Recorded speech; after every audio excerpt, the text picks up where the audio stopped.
Okay, it says I'm live now. Chat, is it better this time? It appears as though I've gone live this time now. Sorry, I did go live a moment ago, but it wasn't quite syncing up the video and audio and that. I couldn't see it coming through on YouTube's end. But I'm here now, okay? So, let's get introductions in and out of the way. Alright, New World Supernova is the channel. My name is Jade. Come one, come all, nothing but love, nothing but respect. You know what we do, what we don't, what we is, what we isn't, and what we is here today. The world is falling to shit around us, but today is a good day because today is Friday and today we have One Piece chapter 1022. The only thing I know about this chapter going into it so far is, and thanks to the chat for letting me know, we do not have a break next week. So all I know is however this chapter goes, I am going to enjoy the greatness and I am going to get the greatness next week, okay? So, if you haven't read the chapter already, go to the Discord, join the Discord, subscribe to the channel, hit the bell icon for more notifications for content like this, give the video a thumbs up, all that good stuff. If you haven't read the chapter already or if you want to read along with me, jump in the Discord. The link to the Discord is in the description down below. Go over to chapter links. Bada bing, bada boom, you got the chapter with you. Alright. Chat, hello, GetXwell, hello, Kuma Castled, alright. Cheers for sticking by with us. Let's get straight into this though, alright. It's what you're here for and it's what I'm here for. And I cannot wait. Ooh. Yeah, I'm gonna say no. My computer wanted me to restart, then I was like, no, thank you. Alright, chapter 1022. The stars take the stage. Ooh, interesting, interesting, interesting. Cover series by Rai. So Rai has gotten a few cover page requests done lately. That's sort of the second most common name I know. So there's Notice. Actually, there's three. There's three people. There's Notice Skywalker, 420 Land, and Rai are probably the most common people I see sending in cover page requests. So, all right, let's get into it. The Tontada tribe on Hydrangea flowers. I said that right. Hydrangea flowers. Yeah, I'm pretty sure I said that right. So we see Leo and the rest of the chestnut head pirates doing their things. Alright, but that's not what I'm here for. That's not what you're here for.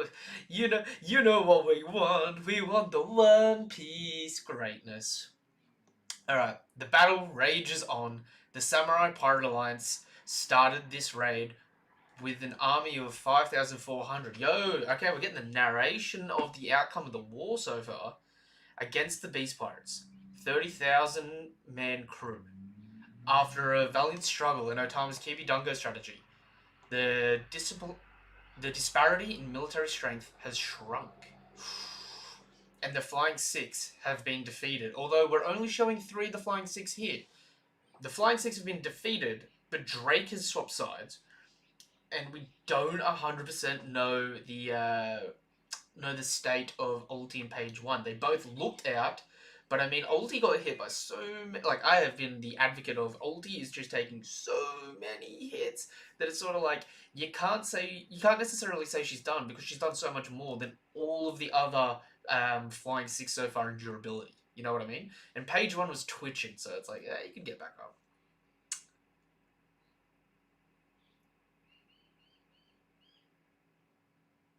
Oh, Kuma Castle. All right. So you're Zero. We were the one talking about the Don Krieg. That's interesting. Well, cheers for dropping by in the stream. It is appreciated.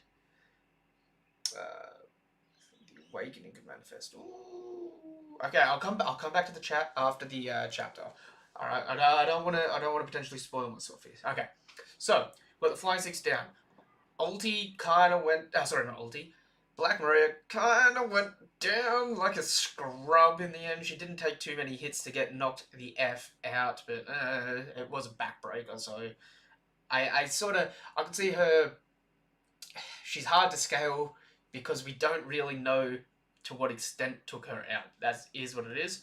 Who's Who just got pummeled by Jinbei, but then again, it's like that same sort of attack through a weakened Big Mum.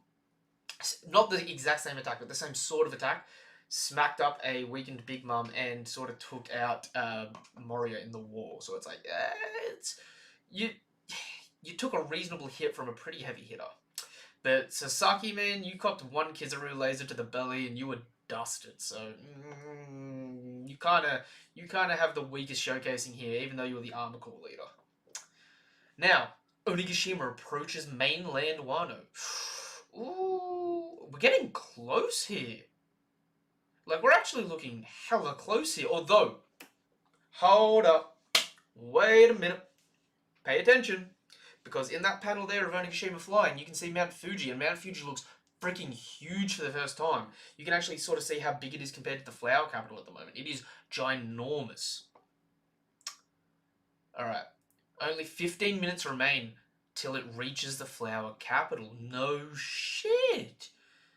Yo, it's moving a lot faster now. Now that Kaido's no longer fighting, 16 people.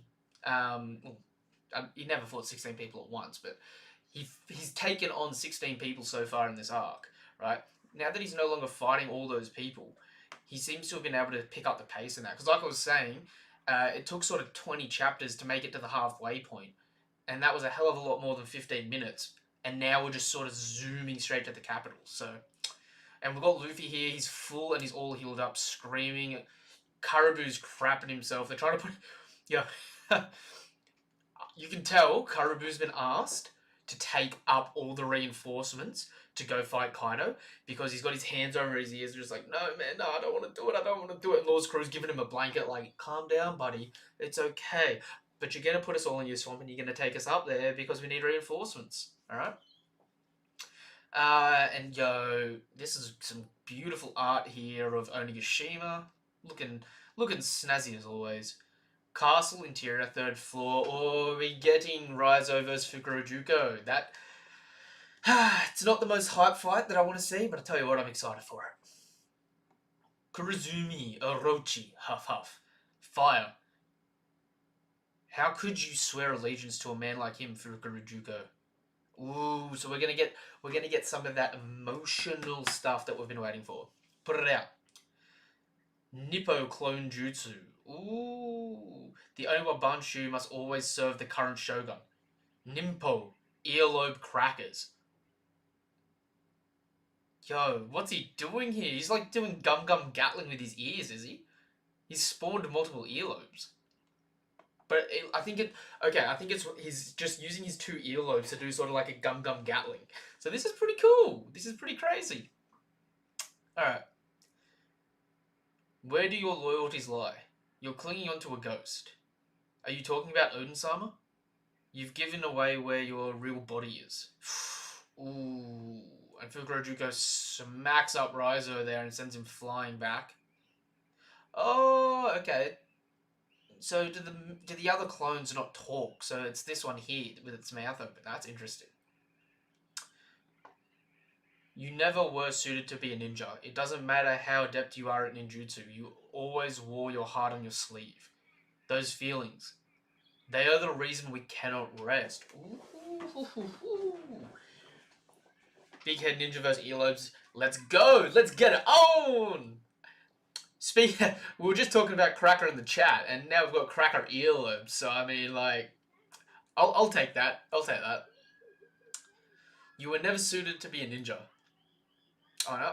Sorry, I'll just rest that. Those feelings, they are the reason we cannot rest. That day we cried, laughed, and died alongside Odin-sama. We are all ghosts, hell-bent on fulfilling Master's dream. Ooh, that's powerful. Yo, oh, okay, and we're seeing all of the scabbards at the moment. So, who's Kawamatsu fighting? He's on the main floor, isn't he? I think, chat, whereabouts is Kawamatsu at the moment? Yo, and that's Kinemon bleeding out, so he's still not up. Ooh, Shoot and Maru might be dead with the amount of blood there. Yo, I don't know where Nekomamushi's speeding around to, but oof. Denjiro looks like he's about to draw his sword. Izo's just sort of smiling away, and I'm assuming that that's meant to be Okiku there, smiling with her arm out, so her one good arm, so as she bleeds out. We are not here merely out of a sense of duty. Every last one of us is fighting because of that emotional bond.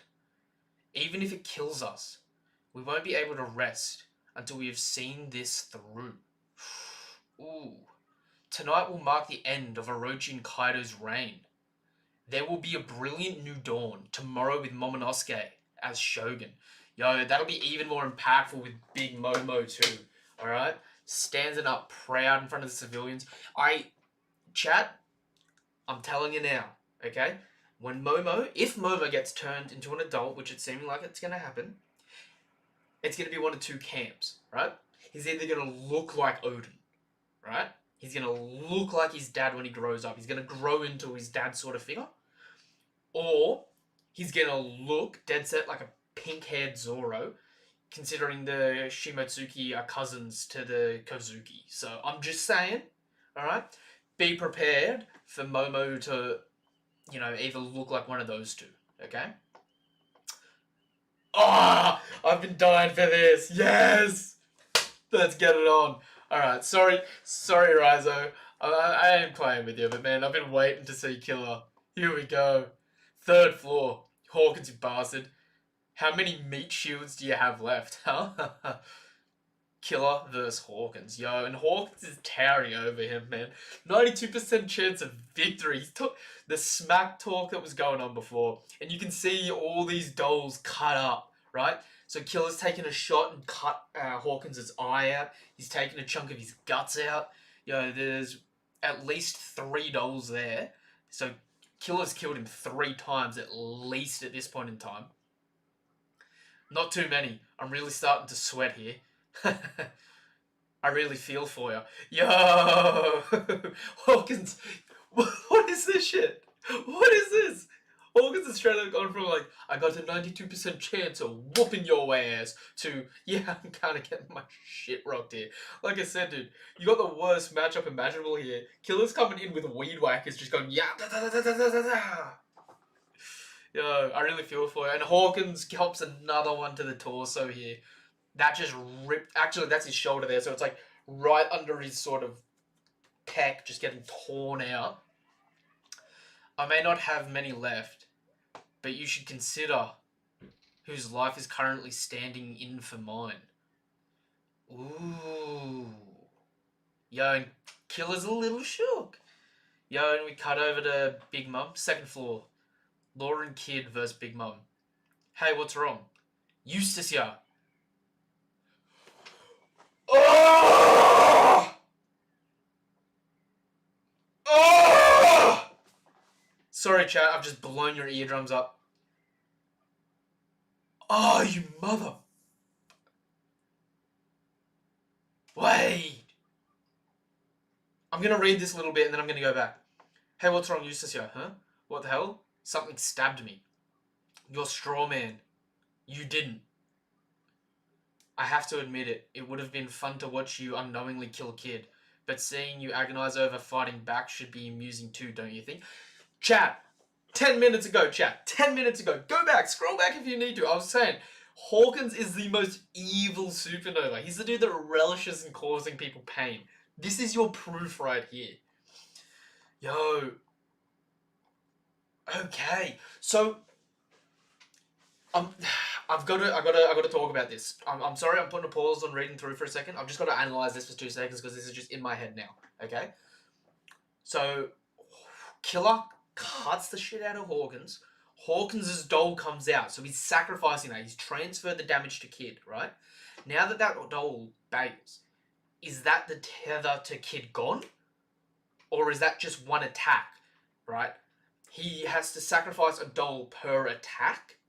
But ultimately, as long as the person that he's tethered himself with doesn't die, he can keep transposing those attacks. It just means that one doll comes out every time he swaps it over. Because he's got to consciously choose. Okay? Alright. Anyway. We'll keep moving on. I'll come back and analyze this later. I'll get you to come through it with me, chat, alright? Let's go. I want to see this fight play out. If you find a way to kill me, you will just be murdering your own captain. Now then, let's see how you choose to entertain me. I know you'll try your best. Fa! You sure have a twisted sense of humor. Yo! Killer. You got your big boy brain. You're the brains behind the kid operation, alright? You're in Wano, the land of sea stone. You don't have a devil fruit that you use to fight. You got a crappy ass smile. Find some sea stone, man. Slap it on this boy and beat his ass to death. Cut his throat. Do your ruthless stuff. Get the sea stone. That's your way around it, alright? You ain't dumb. So quit playing dumb, alright? Think. Think, killer. Think. Oh, alright. Skull Dome, left 4. Yeah! Ooh. Oh, this is a fire spread. Literally, fire spread. Listen up, you treacherous scum. Yeah, and people are screaming. You're all gonna pay for turning your backs on the beast pirates. Yeah. Huh? Where's Marco-san? Please do something. Shit, is Marco out? He's already at his limit. We're gonna have to fight for ourselves. You're fucking with me. You off-screen Marco like that? No. Don't be playing that. Marco's about to get up and... Nah, you ain't doing that. I don't care if it's a 2-on-1. Marco was playing with you fools. Yo, look at King here. King is doing the one thing I've always wanted to see. Oh shit, actually. No, that's not Briscola. Yo, King is doing the one thing I've always wanted to see Akainu do, where he just grabs someone by the face, lift him up, and then just melt. But seemingly King can use fire here, because I'm pretty sure that's King's hand, and he's burning someone's face off, so that's pretty messed up. And Queen's got his sword out and looking like an absolute weirdo. Alright, let's keep going. Sangoro-san, are you okay? They're looking for Zorojuro. Crap, fighting both of them together is kind of rough. Huff. Who can stop them now? Oh, so Marco and Sanji got done in fighting King and Queen. Ooh. If this keeps up, they'll exterminate the entire floor. Chopper, Miyagi. If the treatment isn't working, take the moss mummy and get him out of here. We've already given him the shot, but it's taking longer than expected to take effect. It's because his body is in really bad shape. Hang in there, Zoro, my lad. Yo, old man Chopper talking his smack. Yo, and Sanji... Sanji's coming in. Sanji's coming in clutch. Alright, Sanji, I'm right here. Come get it. Kicks the shit out of Queen's face. Sends his neck flying up. Sangoro-san! Find Oronoru Zoro and finish him. They're apparently trying some weird healing method. Don't let him recover. Understood. Yo, King's just like, shut that shit down, man. Shut that shit down. Damn beasts. I can't see clearly through all the dust they're making. I'm gonna go snuff out Vinsmoke Sanji with my own hands, Perorin. Yo. If you married Pudding like you were supposed to, we would have had to join forces with these brutes. That's him, boss. Oh, yeah? Oh, that's Nekomamushi. That's the man. Die, you German reject. Let's take this outside. I'm here to avenge Pedro. Yo, and he claw slaps the shit out of the pedo bear. Yo, this chapter's fucking up. Yes, please. Yo, and he sends him cracking through some bedrock. You're not gonna get away. There he is, Roronoa. They found us. Run. Protect Zorojuro. He was injured fighting for the cause.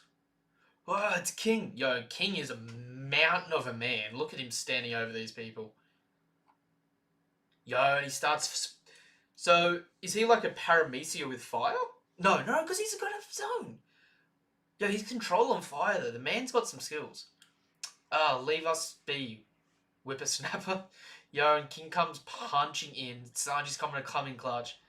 Damn it, you're always such a pain in the ass, Mossad. Yo! And Marco's up and he blocks.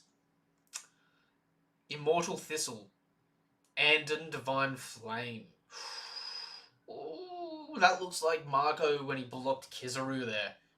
Yo, he's just like sent his arms up to make like a giant shield. I used to hear rumors about a certain fire-conjuring race that lived on top of the Red Line. King of the Flames. Huh? That's some info. That's a fucking knowledge drop there. Unbelievable. Marco, you're still breathing? No shit, he's still breathing. He's a damn phoenix. It doesn't matter what you're doing. You whitebeard pirates should accept death already. Yo, that's some absolute shit talk there from you two. You just got your ass handed to yourselves by him. Ah. This is more than enough for me. I've done my part. Yo, Mark. Mark is just like, yo, man, I just blocked. I ain't here to throw hands. This is their fight. I'm just here to make sure that they win. Alright? If things go south, I'll step in. But it's their fight.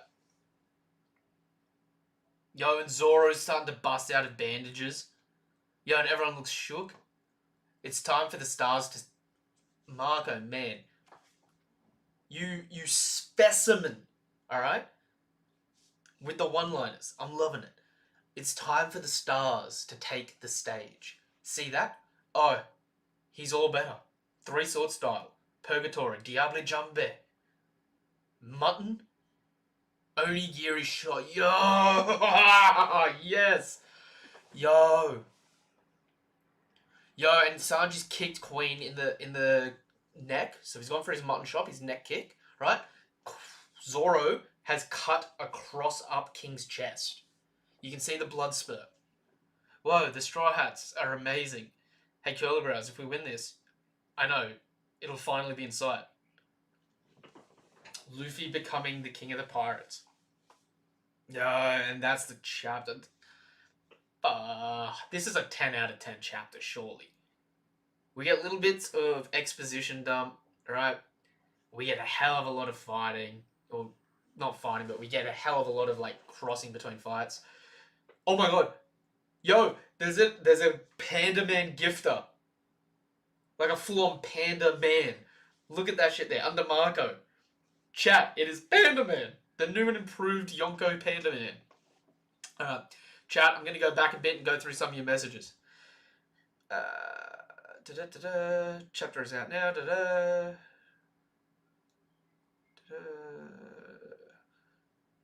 Love the chat, but what about the chat? Yeah, no, I'm coming back to the chat, man. I'm giving the chat some love now. If he chooses to travel, it would mean another Odin, which will be another disaster since no one stepped up to lead Wano. The Growl, yeah, the Growl, man. You know, even though Hawkins isn't the strongest supernova, you got to hand it to him.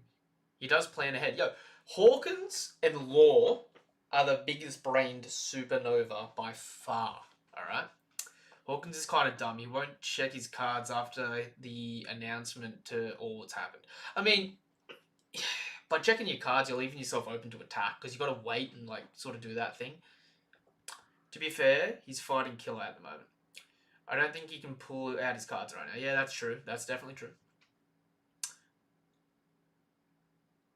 Oh, dude, he pulled the cards out in front of Kizaru because he was hoping Kizaru didn't know who he was. He's just like, oh, where am I going to die? I'm not going to die. Fuck you, Kizaru. That's pretty much what he did. Alright. Alright. Maybe he'll start reading after he gets defeated and chooses to fight on the Alliance's side. Maybe he assesses the situation and changes things up. He has a trump card which hasn't been shown. That is true. I think his trump card, though, will be he's got a card, whether it's himself or for someone else, he can power someone up, right? Like, I know it's a stupid way, but like, say he pulls out a card and whoever's holding the card gets powered up like crazy. Luffy just slips it into his hat or something like that, you know?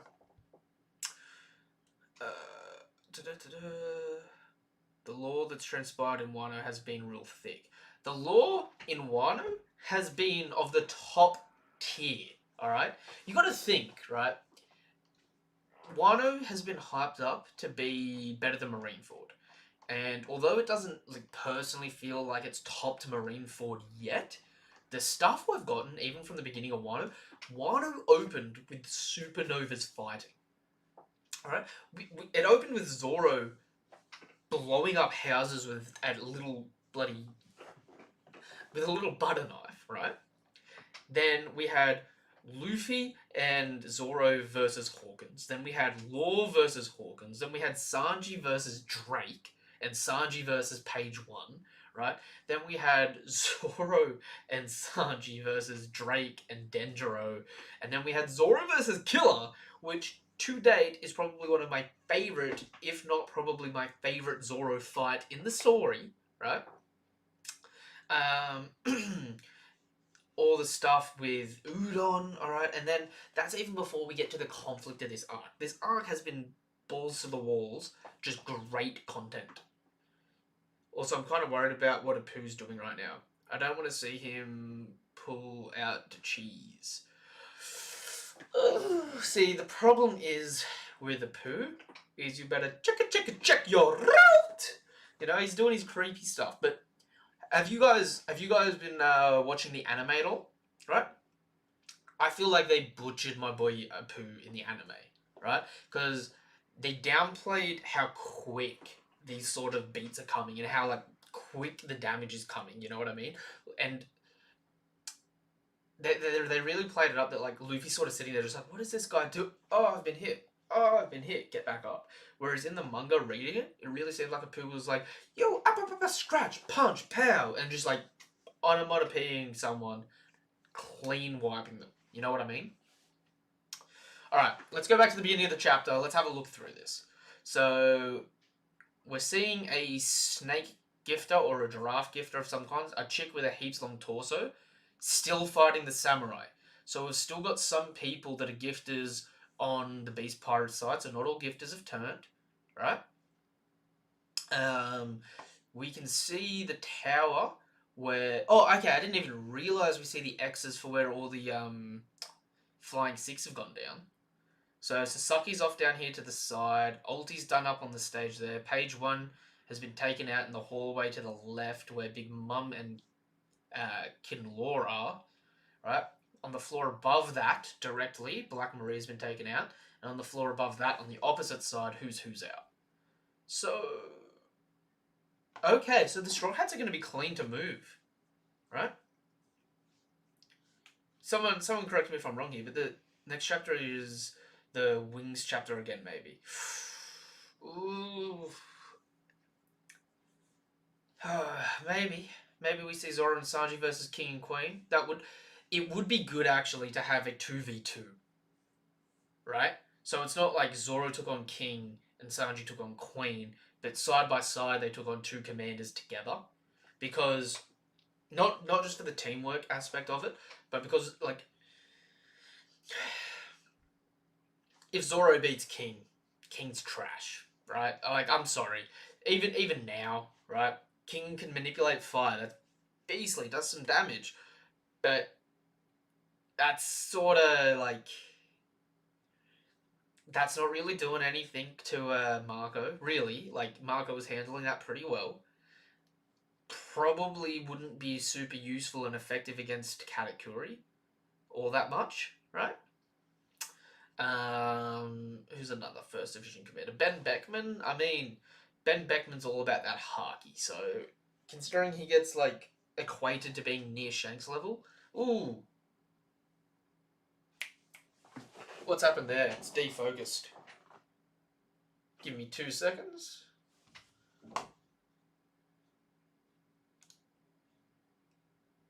What is happening here?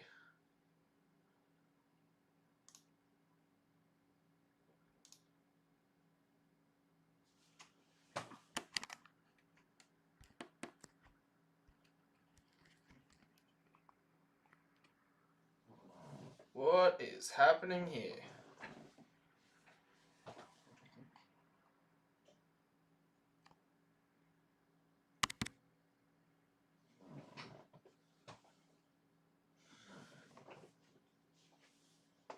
I've gone all blurry on your chat. I'm sorry. Give me 2 seconds.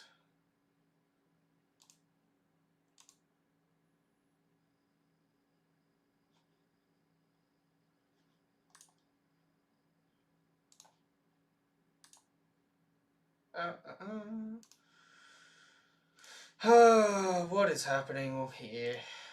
Don't you love it? Streams love it playing up from time to time, don't they? I can't remember how to fix this off the top of my head.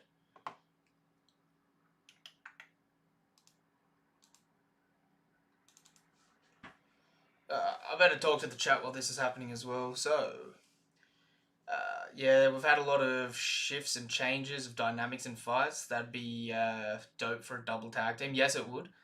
A week training made the Straw Hats powerful enough to deal with them, because we haven't really seen Zoro and Sanji do a proper co-op for a good while. Yep. Camera be fuzzy. Yeah, I know. I'm trying to fix that at the moment. Da, da, da, da, da, da, da.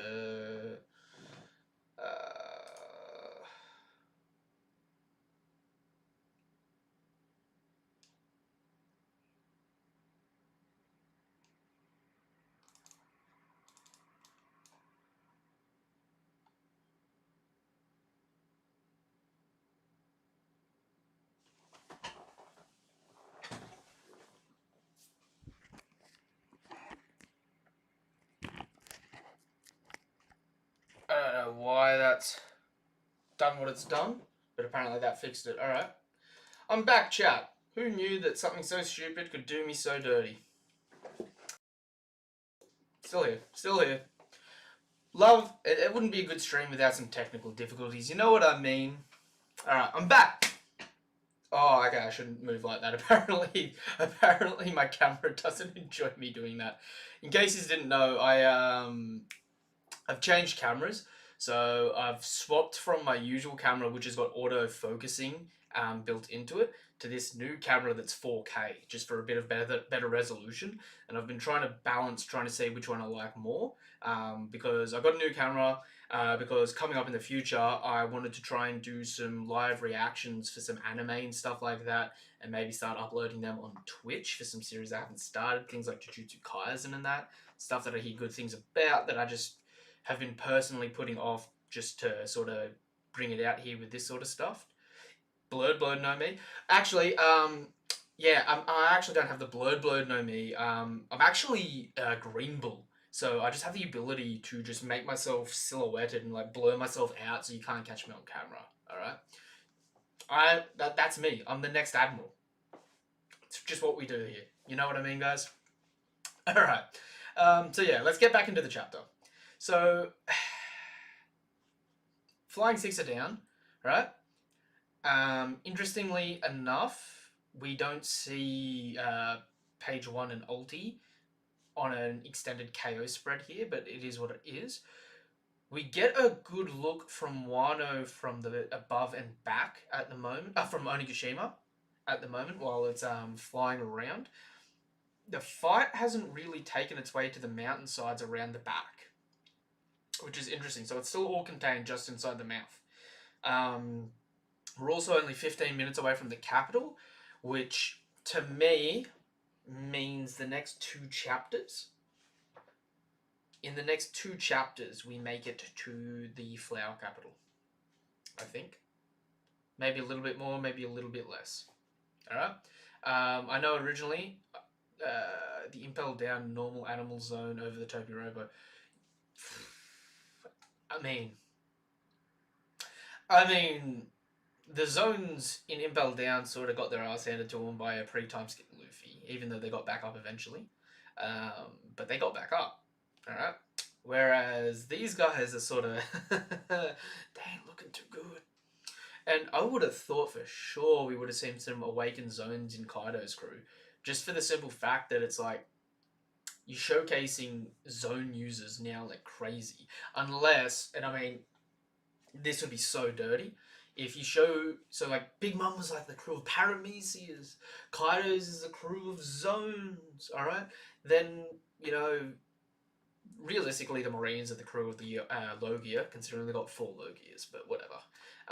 But, right, it'd be interesting to see if the Marines get boosted like crazy in terms of skills and stats without us really realizing, because they have streamlined the 6 powers, which we now know Iron Body is a form of armament haki and a form of defense, and Paper Body is a technique that relies on observation haki to safely dodge attacks, right? In case you didn't know, this was sort of revealed in the Viva cards, and Oda's touched on it a few times.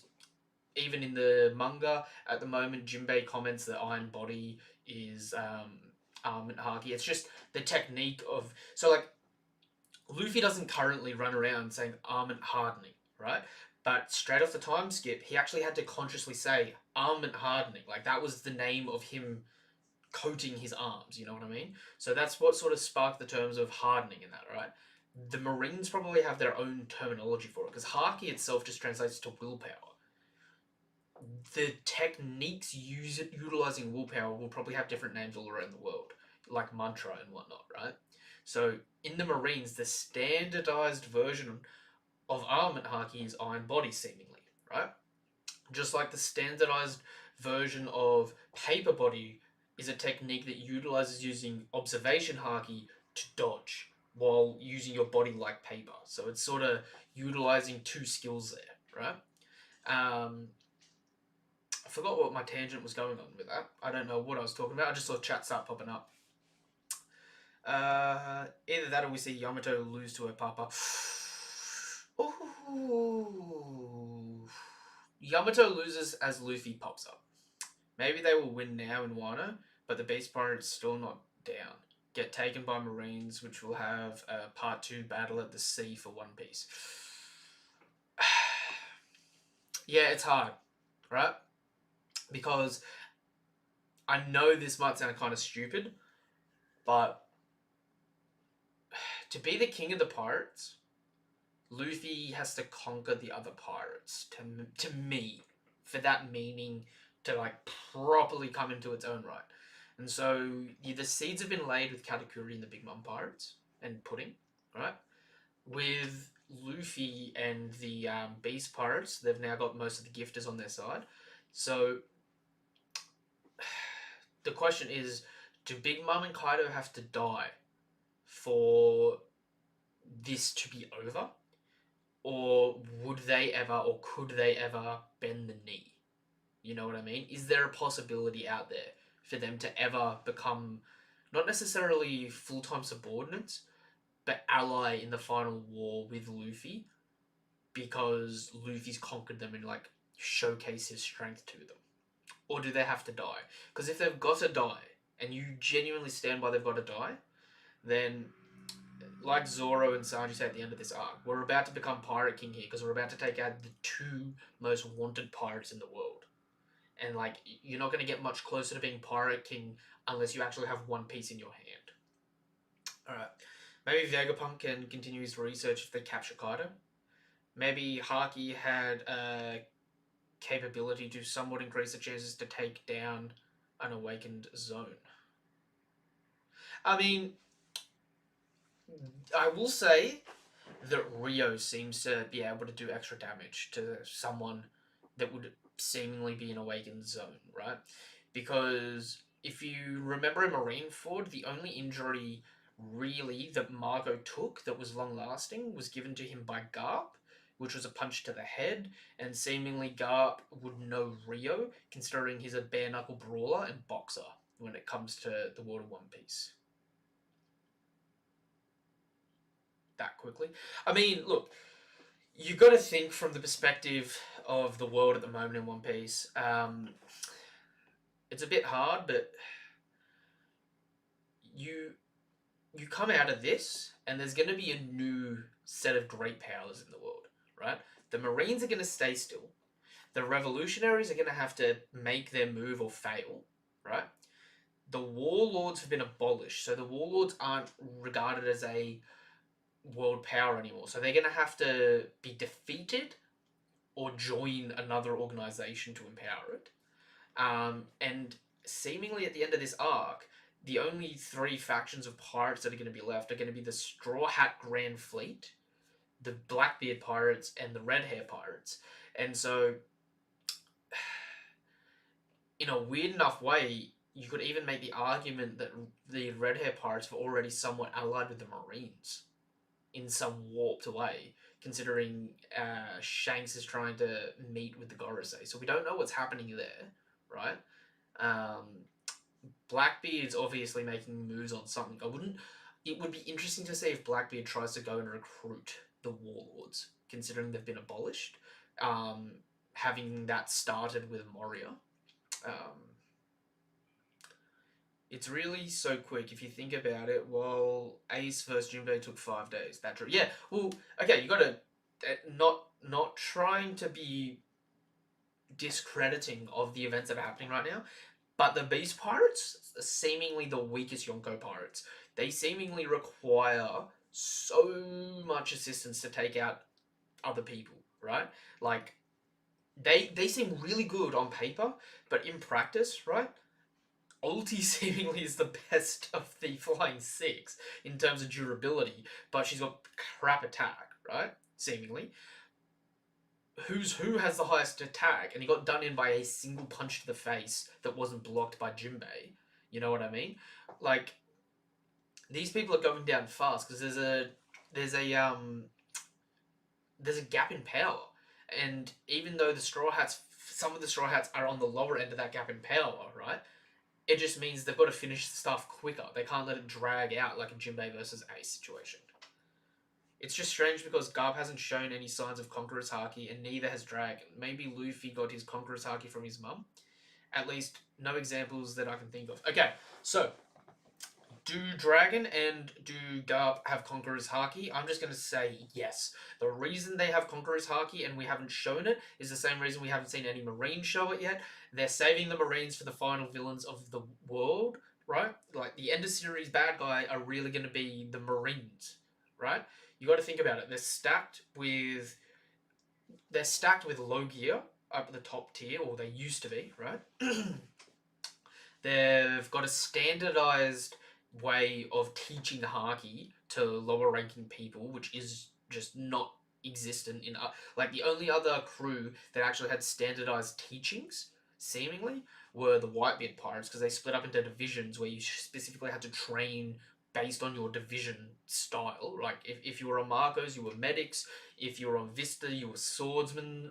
We've been told this, right?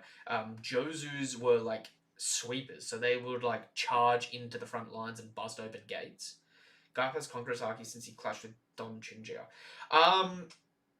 You don't necessarily have to have Conqueror's Haki to have clashed with someone with Conqueror's Haki, so that wasn't necessarily proof that he has Conqueror's Haki. But since we've got proof and we've been told that Sengoku has Conqueror's Haki, right? And seemingly, even as far back as in the flashbacks and that, the Marines wanted Garp to be promoted more than Sengoku, even though Sengoku became an admiral before Garp. It was seemingly the case that once Sengoku and Garp got to the point of vice admiral, they were trying to get Garp to take on the high positions, and when he refused, they went, okay, well, Sengoku becomes admiral, alright? They probably wanted Garp to be fleet admiral, but you know what? When the opening happened, he probably refused it, so they had to give it to Sengoku, you know what I mean? I know I'm just being nitpicky. I mean, look, it's not nitpicky, it's just sort of like, we haven't seen it yet, right? We know in Marineford that we had the whole, so he inherited it too, implying that Garp, Dragon, or Luffy's mum had Conqueror's Haki, right? I dare say by saying he inherited it too, you could infer from that Garp had it, passed it on to Dragon, Dragon had it and passed it on to Luffy, Because you're saying he inherited it too, not, he's inherited it. You know what I mean? To say inherited it too means someone else has inherited it at some point in time, right? And considering Garp has gone toe-to-toe with Roger, toe-to-toe with the Rocks Pirates, right? Seemingly, he would have been my top pick for a Marine to have Conqueror's Haki. And do you know what? I honestly, outside of maybe Fujitora, because Fujitora doesn't seem to have the world's best constitution. I know that sounds kind of crazy, but I wouldn't be surprised if the 3 admirals pre-time skip have Conqueror's Haki, even if it's not to a high tier level. It would not surprise me for them to have the ability and just not to have showcased it, considering they Akiji probably more than the other two, but considering they were young and got those, sort of promotions and levels, they rise the ranks pretty quickly. Interesting topic too. When you look at the 8 impact fist technique, it's kind of like Rio, but put into a shockwave attack instead of a flowing strike like Rio. Okay, you're talking about the Ryoku gun from Rob Lucci pre-time skip. Is that what you're talking about, Kuma Class? Because if that's the case, I think that was an early application of Rio, which is why an attack like that actually harmed Luffy instead of not harming Luffy.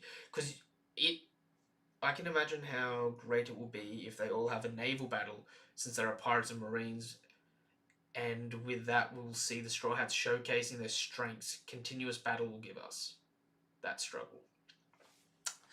Yeah, look, it's going to be hard, because going forward from here, it's really going to be a matter of... It's going to be a matter of where do we go, what do we do? Once this is done and Kaido and Big Mom are done, where the next big threats, right? Because you got to think, the state of the world right now, it was a week ago that the Warlords were abolished, I think, or a couple of days ago. Hang on.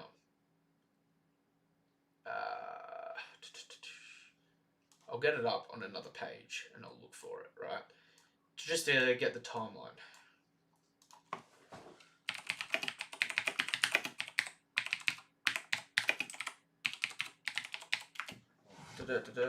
My chat is a little laggy, sorry. No worries. No, I mean the technique that Don Chinjiao used. I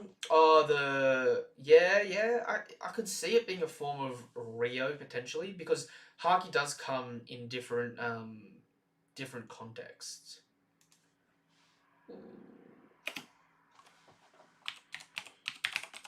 I have a little theory out there as well that I'm in the process of needing to make, because one of the things that Rayleigh says when he's teaching Haki is every living thing has Haki, but Haki can be categorized roughly into 3 categories, right? The armament, observation, conquerors. But not everything is categorized into those 3 categories, right? And I have a few examples of things I think might be Haki that isn't armament, observation, or conquerors. And I think they actually might come from potentially non-living things, right? So, if you look in the world of One Piece, Haki's the word Haki means willpower, right? So if you look at the word Haki meaning and just taking it literally as willpower, if you have an object in the world of One Piece that has a level of sentience in some capacity, right? It could potentially produce a form of willpower. For example, swords. We know that you can have a sword that is bloodthirsty in the world of One Piece. The Sandai Katetsu is more bloodthirsty than Zoro's other swords. You know what I mean? And so it has been my long-lasting theory that a black blade, and to make a blade black, Ryuma, Shisui's, and Mihawk's Yoru, right, are the only 2 black blades we've seen in the story. It is my belief that they are black blades solely because they have achieved the rank at the time of the world's greatest swordsman, and they have completed the will of their sword. And so their blade turned black, not because the sword actually has Haki in it, but because the will of the sword is to have been the greatest swordsman at the time. And it's just sort of a representation, or it's a technique that the sword sort of utilizes when it becomes the world's best. It's like a badge of honor, if that makes sense. Alternately as well, I'm currently rereading through the entire series of One Piece, right? This week I've gone down 200 chapters, and I'm currently into the Water 7 arc. I'm just about to get up to Ennie's lobby at the moment. I'm on the sea train as it is. And another thing that I'd like to point out is a Klabautermon. The Mary's Klabautermon, I think, is actually a form of Haki. Again, a non-living object having a form of Haki. Haki being willpower. The will of the Mary was to transport the Straw Hats from one place to another, right? It knew it was on the verge of failing, right? When it went up to Sky Pier, that is when the I forget what it's called, but the piece of wood on the hull that goes across the whole length got damaged, right? It got damaged getting knocked up the knock-up stream, right? Then the Klabautermon is summoned, fixes that up partially, because there were repairs to the underside of the ship, right? To get the Straw Hats to the next island, and then the whole Enies Lobby thing. A Klabautermon seemingly is a ship utilizing a certain type of technique to give itself a presence in the form of Haki. Alright? I know that might sound super crazy, but I've been sort of looking at abstract forms of Haki in the world of One Piece and how different things could potentially be a form of Haki. For example, we were talking before about Hawkins' tarot cards. It'd be interesting if the tarot card reading is actually because it could be the will of his cards. You know what I mean? It could be his cards sort of having something similar to observation that leaches into what's happening around him to give him percentages of what will happen. You know what would have been dope? If Zoro took Funk Freed and used him as one of his swords. Zoro and his elephant pal. Do you know what? When Zoro kills Kaido, he probably won't. But if Zoro kills Kaido, does that count as Zoro's sword having eaten his devil fruit? Because we know that zones are the only fruit so far that an inanimate object has been able to eat and utilize, right? So it'd be funny if, because I don't think throughout the entire story we've seen Zoro kill a zone. Because there's not much killing in One Piece as is. But if Zoro killed a zone, would his sword become a zone? I mean, hey, yeah, look, it's. I say it's wacky because it's like a little out there, but I mean, tell me what you guys think, right? Because Haki is literally translated as willpower, right? The fact that they say the ship used its willpower to summon a Klabautermon to fix itself, right, is to me no different to saying, okay, a ship can have a form of Haki, alright? To me, right, swords having a will of their own and seemingly having their own goals that we don't necessarily know about because it's not highlighted too much, right? If that sword's goal is achieved, does that make a sword a black blade? Right? These are potential things out here. You know what I mean? Alright.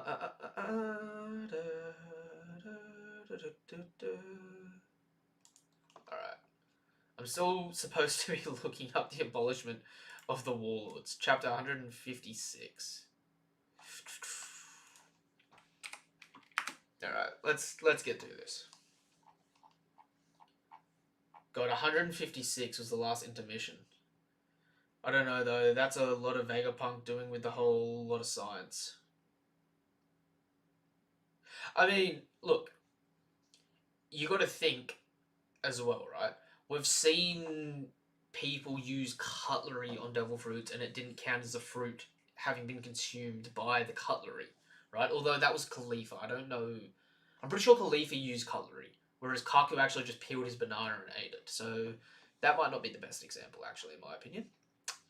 It would be a shocker after the wings moment. It will be God Usopp time to bloom that Haki, achieve unbelievable feats in Wano. I mean, Usopp's that guy, you know? I can't wait to see him use Haki. It'll be interesting. It'll definitely be a massive buff for him. So it'll be pretty crazy when he actually unlocks Haki and starts utilizing Haki properly. Alright.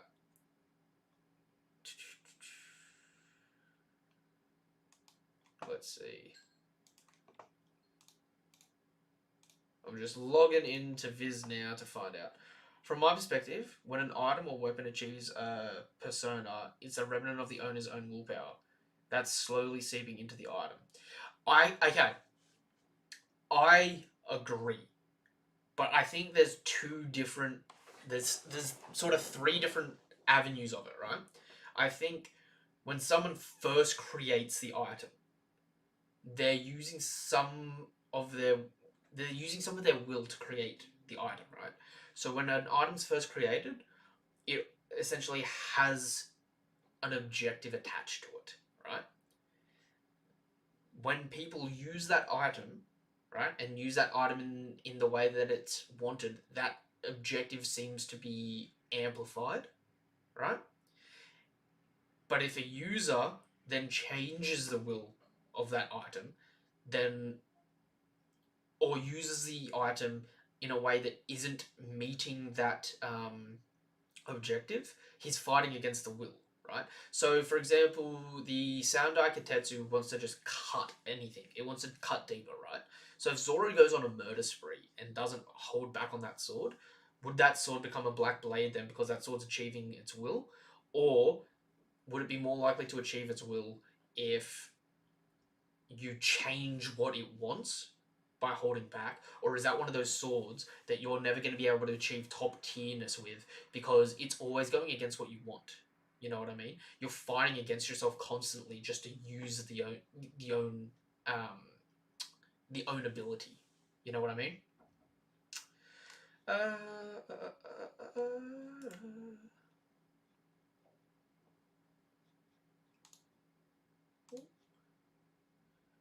uh, uh, 156. I think this is where the Warlords are abolished. Big news, yep. So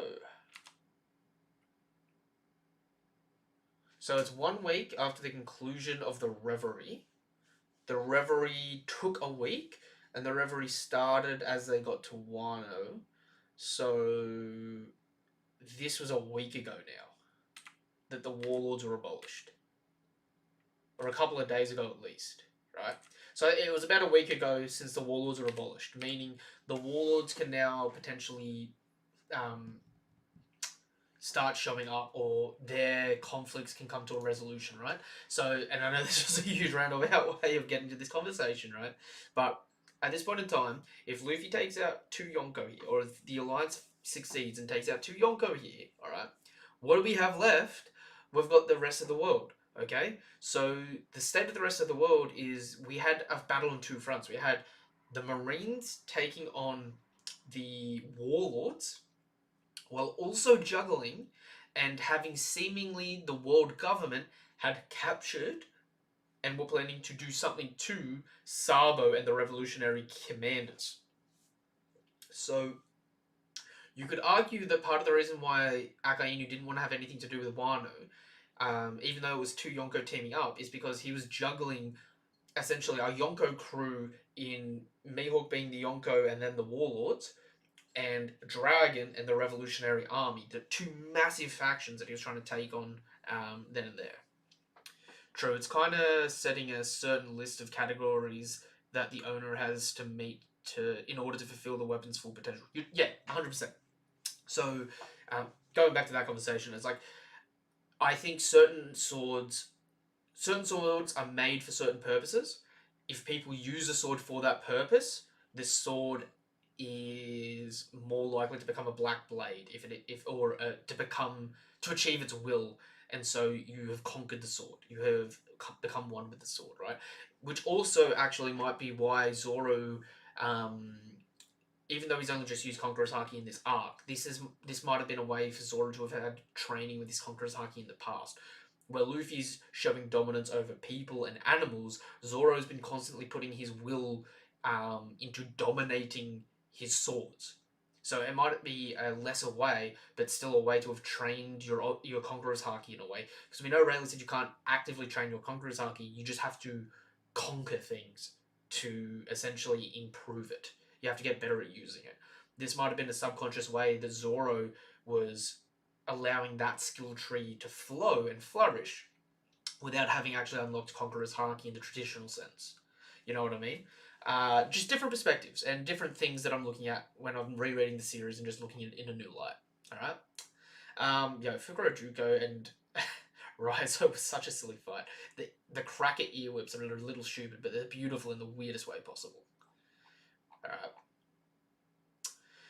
Okay, so Usher and Doji. Dead? Because that's a lot of blood. For One Piece, that's a lot of blood. I mean, it's no nothing happened blood. But I mean, the man's in a big pool of blood.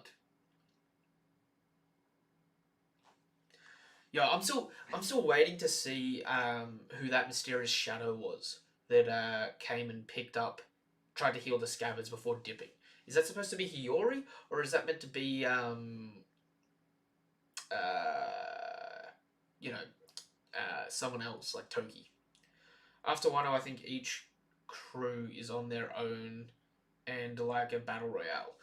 Yeah, I would agree with that if it wasn't for the fact that Luffy wants to have a huge party. So maybe have the huge party to celebrate everything and everyone gets healed up, and then it's fighting each other while trying to leave the country. I know people don't like Akayunu, but I'd argue that in this spiraling age of pirates where things are only getting more brutal by the day, the militaristic views make him a good head for the Marines. I think they're dead because the body and the shadowing. Look, if all the scabbards die, that would be fitting, but it would also be sort of tragic, especially if they died in a way where we didn't think they necessarily died. Plus, we didn't see a speech bubble with the three dots from Ashura.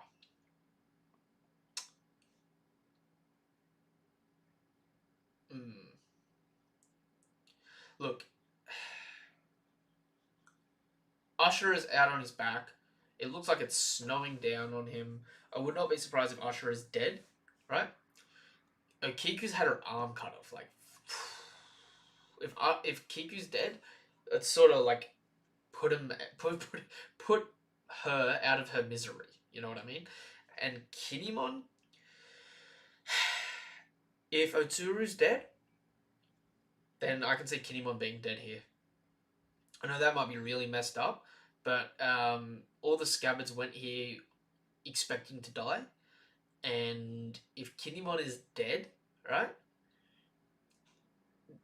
The only way I could be like, oh, he's definitely dead, is if his wife is definitively dead, and we know that they burnt down Okabure Town. Holden burnt down Okabure Town with his wife there, so seemingly she could be dead. Although it's hard because it's One Piece, but at this point in time as well, it's like people think Oda doesn't kill, but in the New World, Oda has taken the gloves off and he's not afraid to kill people. Like, I think there's been at least one death in almost every arc, except for Whole Cake Island. But even that, we don't necessarily know the results. Momo should be a shogun and not a pirate because it is the right choice. The scabbards are hoping for a leader that Odin did not accomplish. Look, Hiyori should take over. Hiyori's been with the people longer, and Hiyori would represent the fourth member of Luffy's gallant female leaders with Vivi, Rebecca, and Shirahoshi. So chuck her in the rule, in the leadership, right? And take Momo, adult Momo at that, right? With you to Laugh Tale, and have Robin teach him his family language again. So the language stops becoming a dead language, but it doesn't make Robin's importance in the series redundant. Okay? Give Momo back his heritage. Alright? And then make him go back to Wano. And make him open up Wano's borders and all that. True, for all the praise that Odin rightfully earned, he lacked a lot of things for a daimyo. Odin was a good leader when things were shit. But when things got good, he wasn't really a great leader. Like he was good at being able to go, we need water, make water. We need land, make land. We need farms, make farms. But when it came down to like the day-to-day of ruling, Odin was sort of like he didn't want to do it. So his heart wasn't in it, so he wasn't good at it. You know what I mean? Hiyori should join Zoro because he's Odin. Hiyori should join Zoro because he's Odin, lol. And have a baby. I mean, look, Oda said that there wasn't any romance on the crew, but when the series started wrapping up, he might introduce romance, right? If the crew doesn't end up with anyone else on the crew, like if crew members don't end up together, right? I could see Sanji going back to Pudding and learning about his first kiss and realizing, oh, I'm technically married in a weird way. All right, yeah, I'll settle down with you, Pudding. Zoro goes back to Wano, you know, hanging out with his cousin Momo, shacking up with his sister, even though that's a little weird saying that out loud. Are the Shimotsuki and Kozuki cousins?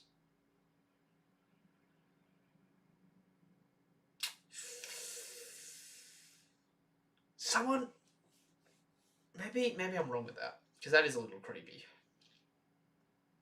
Anyway, second cousins according to Zoro. Not that that makes it any better. All right. Yeah, the Hawkins stuff was interesting. All right, chat. What do you reckon here? Now that Hawkins has used this doll to transfer the Cutler into Kid, does that mean Kid's off the hook, but Killer doesn't know that, so Killer's not going to fight Hawkins? Or does it work by you have to transfer each individual attack or damage, right? But you don't sacrifice that life link until the person completely dies.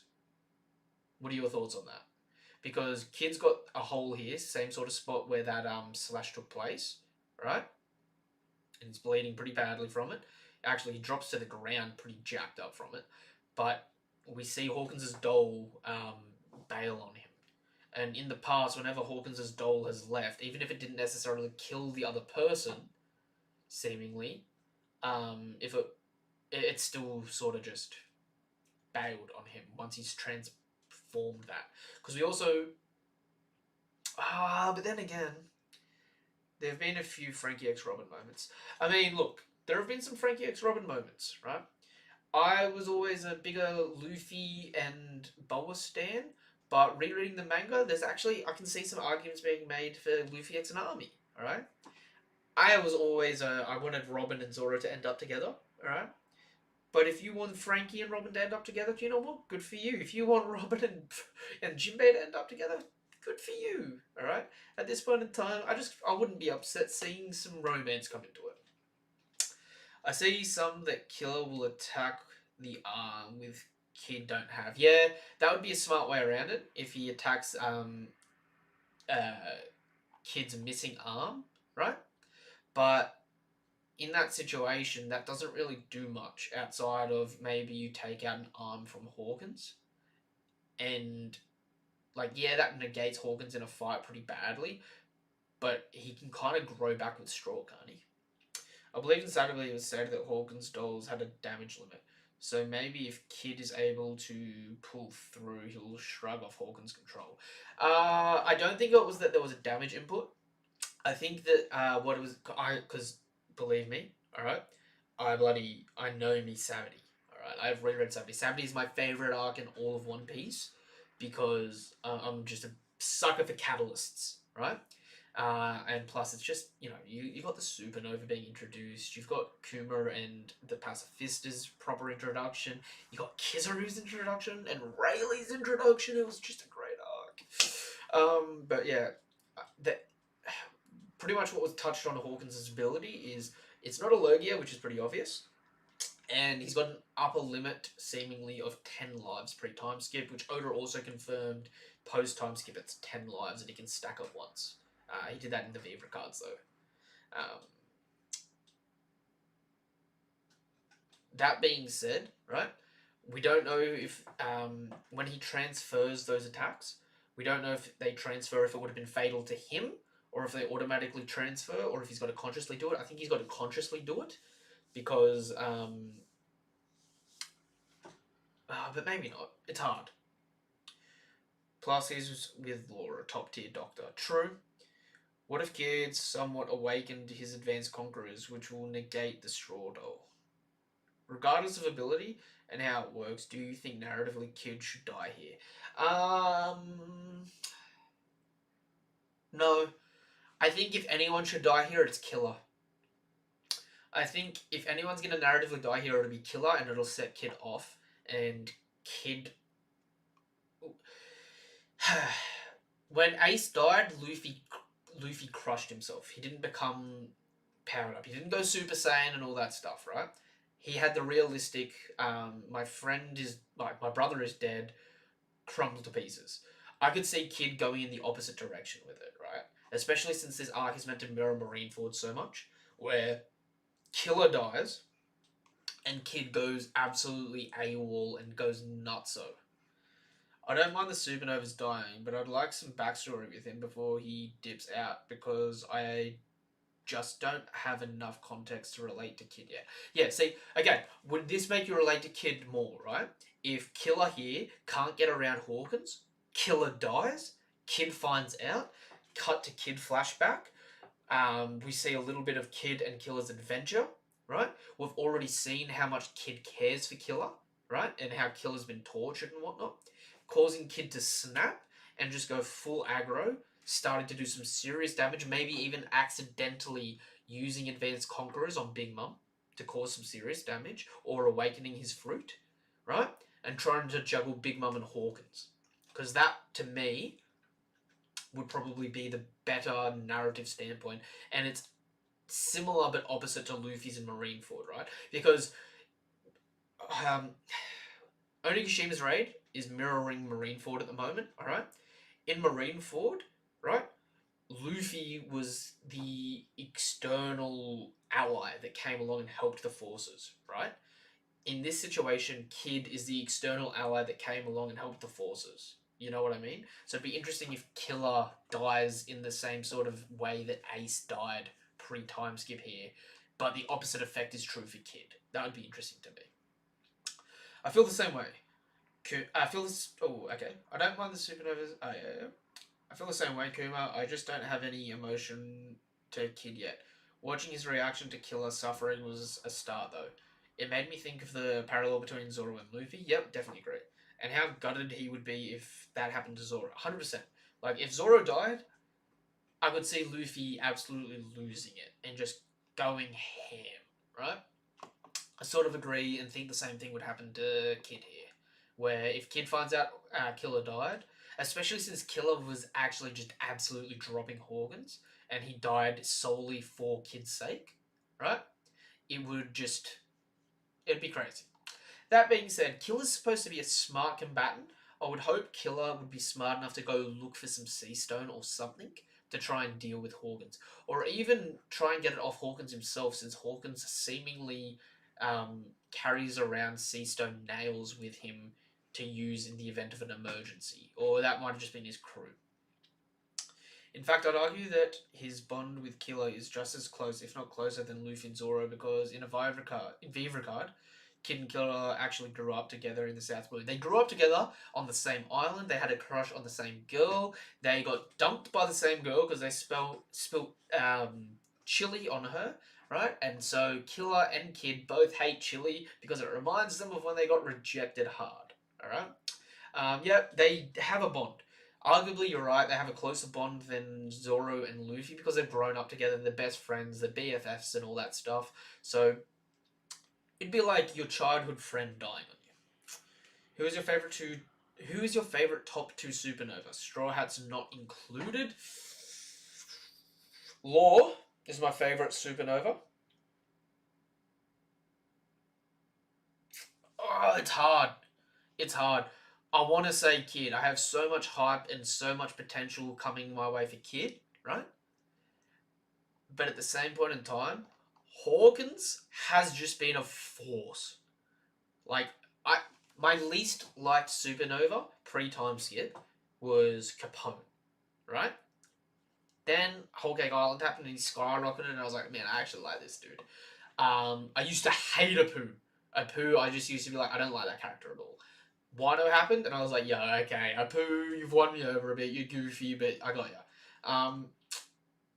I think it's going to have to be Law and Kid, though.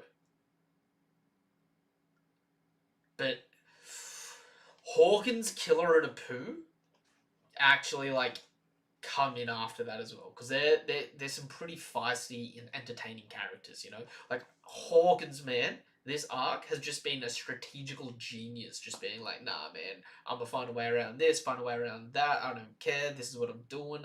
I'll screw you all over. Hawkins and Kid for you. See, okay, Hawkins, right? He's just a sadistic evil bastard, but he's good at being that dude, right? Like, do you guys remember Brownbeard and how Hawkins stabbed Brownbeard in the stomach and crushed his spine, crippling him? And if it wasn't for Law, brown beard would have never walked again. That's the kind of guy Hawkins is. He's a ruthless dude. Alright? And Kid is a savage, but he's like Luffy. He's like more aggro Luffy, and it's like, I like it. I just straight up like that. Law, though, the dude just had so much mysterious, like, he was just so mysterious pre-time skip, and his abilities were like, oh my god, how does that work? And after Dressrosa, it's just sort of like, dude, how can you not love him? One of the most saddest backstories in all of One Piece, alright? One of the most badass powers in all of One Piece, and the dude's just consistently got great character. I think Hawkins versus Law might have been one of my favourite fights in the series. When it first came out, and I was reading week to week, I was just like, oh my god, it's the battle of the strategists. This is great. What hit me in the feels like an Akainu fist was Kid's crew adjusting to laughing because of Killer. Like, that's some serious love, and that really felt like a tender moment for both of them. Law and Beige for you? See, I juggled the line between both of you. Like I said, I love me some Law, and I love me some Kid, alright? Hawkins, great character. Beige is just, dude, so Looney Tunes. I love it. Like, when he started hitting down the side, like, Straw Hats went this way, I was just like, dude, you crack me up. You crack me up. Alrighty. I've been going for an hour and almost 20 minutes now. So I might wrap up here. But if you guys keep an eye out over the weekend, alright, I'm going to have a live discussion where I get some people in the chat and we talk through the chapter. It's interesting because at the end of the day, Hawkins never joined the Beast Pirates willingly. Okay, Hawkins never joined the Beast Pirates willingly, but I think Hawkins is much like a Pooh, where he's just like, man, I didn't want to, like, I don't necessarily think a Pooh joined the Beast Pirates willingly, but as soon as he was aware of how they organized, as soon as he was aware and saw his role in the organization, I think they were both just like, yeah, I'm happy here. I quite love Bonnie as well. Don't know why I've always been fond of her. Bonnie has some great potential, and like I was saying before, I think Bonnie and Kid are the only two Supernova that are actually going to get a backstory. I think we're going to get a backstory with Bonnie and the whole Kuma thing, and I think we're going to get a backstory with Kid here before this arc finishes, hopefully.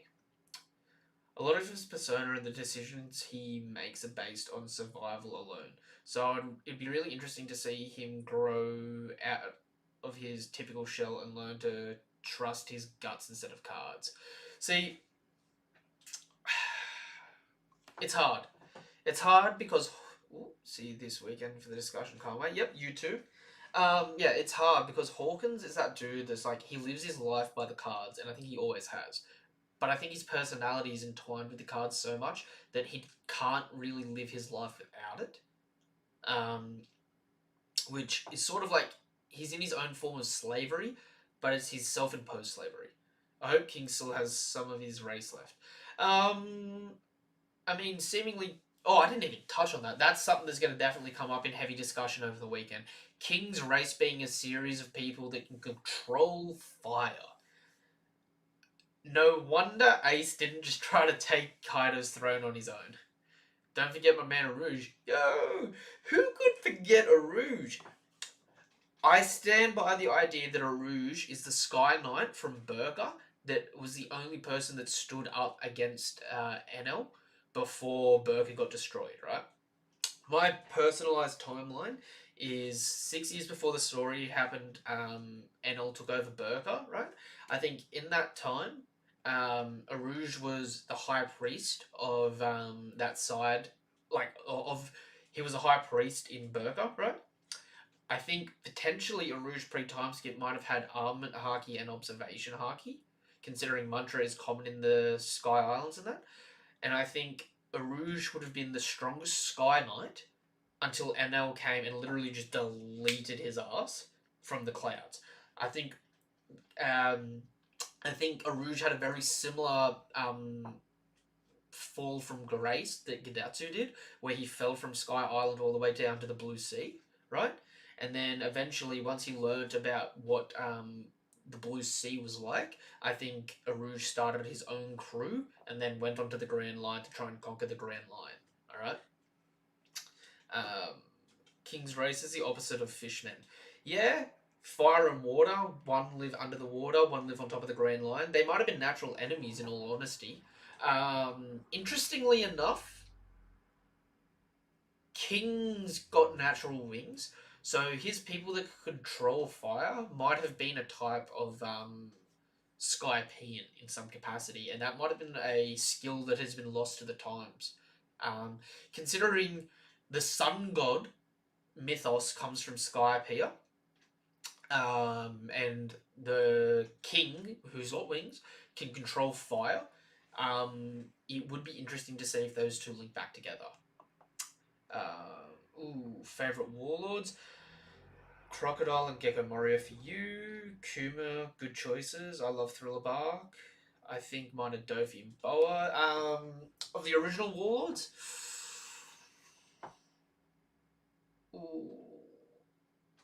Mihawk, Dofi, Kuma, Boa. I know that's half of them, but like I just love all of them as a blanket state. I know this might sound so bad tasting, but I've never been a great fan of Jinbei. I don't dislike him. I just never really super enjoyed him.